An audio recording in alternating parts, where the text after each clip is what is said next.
Hello everyone, good morning and welcome back to Sports Today. We hope you all had a very safe and prosperous happy Diwali. But there is one thing that never really stops despite the fact that the festivities will keep rolling, and that one thing is the world of sports. So whilst you and me were busy with our festivities and later on of course catching up on some rest as we recovered from said festivities, there was plenty going on in the world of sport. And of course what we do in this particular video on a daily basis is catch you up with those rather interesting things that you might have missed out on whilst you were getting some all important rest. So without further ado, let's get straight to it, and let's first talk about the India victory that took place against Netherlands.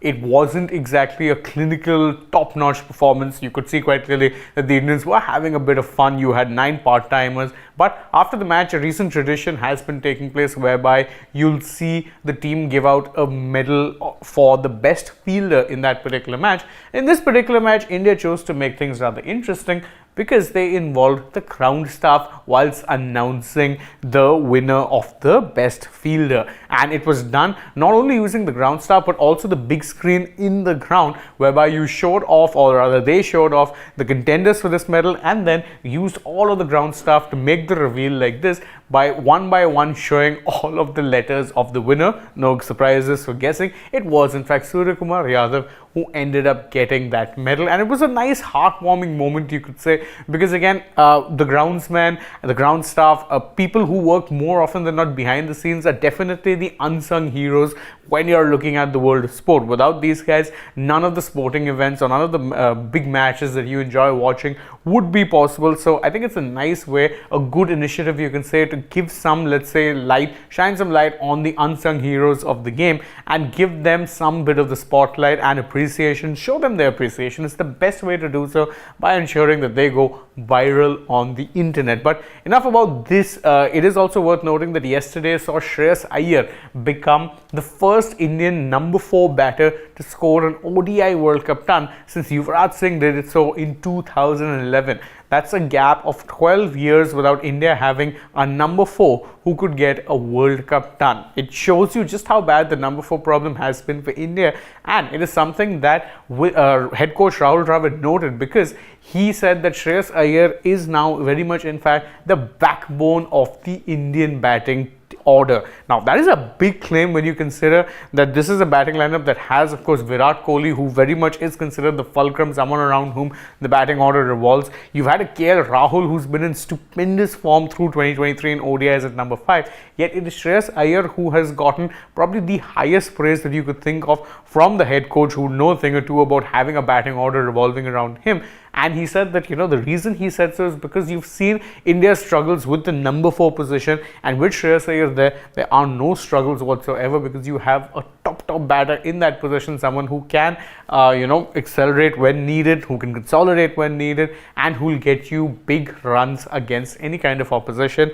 So big praise for Shreyas Iyer. The key of course is, if you're an Indian fan, you're hoping that Shreyas can continue on this form come the semi-finals and potentially even the finals. Sticking with cricket news, but there was a bit of a storm kicked up by Sri Lanka's stand-in skipper Kusal Mendes when it was announced to him in a press conference that Kohli had gotten to his 49 ODI ton, and the journalist asked, would you like to congratulate him? And Mendes' reply was, why should I congratulate him? He's now apologized actually for that reaction, because he said that and he's explained also why it is he reacted that way. He said that, look, at that point in time I was just focused on our match and I wasn't really focused on what was happening beyond that. Of course, it is a big accomplishment. It's something that's only ever happened twice in the history of our sport. So in hindsight, it's safe to say that I was wrong to react the way I did. And you know what? I say fair play. A lot of people made fun of the way he reacted, and it's understandable why that's the case, because him saying, why should I congratulate someone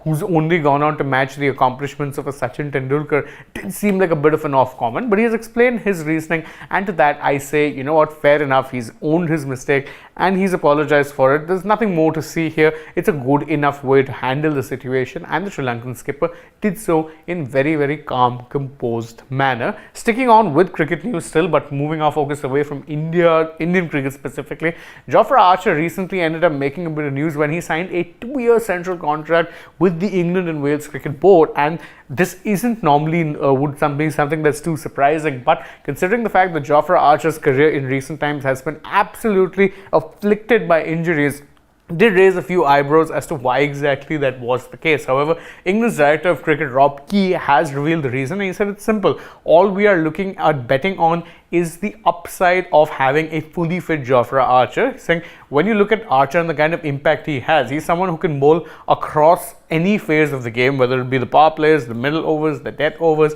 and he guarantees you plenty of pace and, more importantly, plenty of wickets. So he said that the thing we're betting on by giving him a contract that long is the upside, because he's someone who can be a bona fide match winner, and England, let's be frank, have clearly missed having someone like him in the white ball ranks. He also said that Archer's comeback from injury is something that's going to be very carefully managed, because again, he has had a few false dawns. He's played games, you remember he played games in the inaugural SA20, played a few games for the Mumbai Indians in the IPL as well before, well, he ended up leaving, and then unfortunately since then hasn't really been playing much. Remember, he was England's travelling reserve as well in the World Cup, but I don't think he spent more than 3 days with the team, and there was never going to be a chance that he would be coming into the squad as some sort of a late replacement of any kind.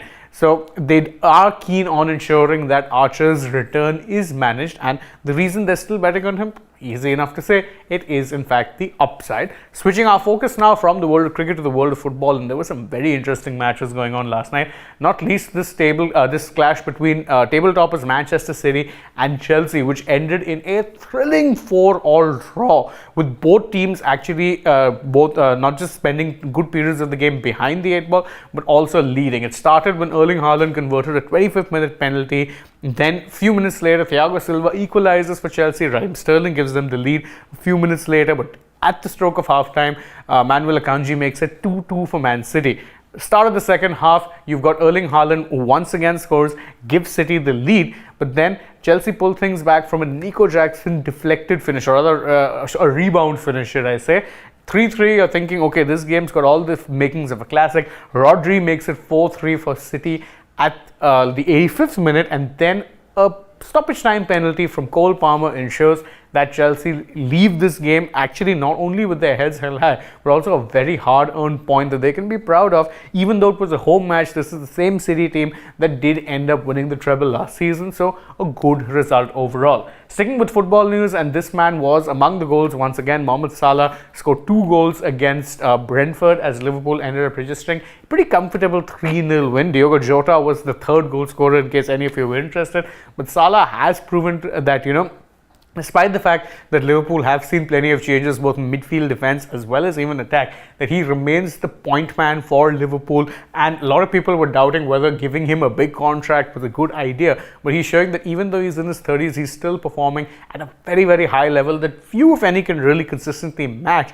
And well, who's going to deny giving someone who's still performing this well a mega bucks contract, as long as he continues to justify the return? And the return means plenty of goals, plenty of assists, and match-winning performances, all of which have still been going very, very strong from the Egyptian. Another interesting result that took place was Barcelona kind of huffing and puffing their way to a win against a pretty lowly opposition in Alaves. Now, you remember that Barcelona are, of course, the defending La Liga champs, but ended up going behind early on and needed 2 pretty important goals from a Robert Lewandowski to rescue them, give them all 3 points. Scrappy win, probably not the best result that Barcelona could be having in terms of, this is a team that do pride themselves on playing beautiful football as well. But 3 points are 3 points, and it just does keep them very much in the hunt as far as the La Liga race is concerned. Last bit of news before we wind up this video, and Novak Djokovic is confirmed to be the men's #1 ranked player come the end of the year, because he ended up winning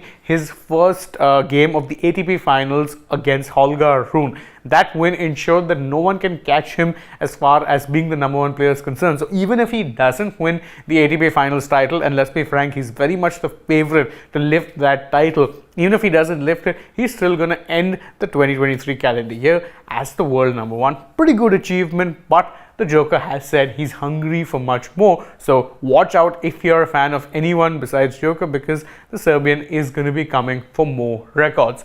And that's it from us in this edition of the Morning Rapid Sports Today. Thank you guys so much for joining us. If you enjoy our work, please don't forget to like this video, share with your friends, subscribe to the channel, tap that bell icon, leave us a comment, follow us on Instagram, Twitter and Facebook. Don't forget to download the SportsTak app and check out their website. It's both in English and Hindi. And of course, stay tuned to Sports Today. Plenty more coming your way through the day. For now though, from my side, it's goodbye.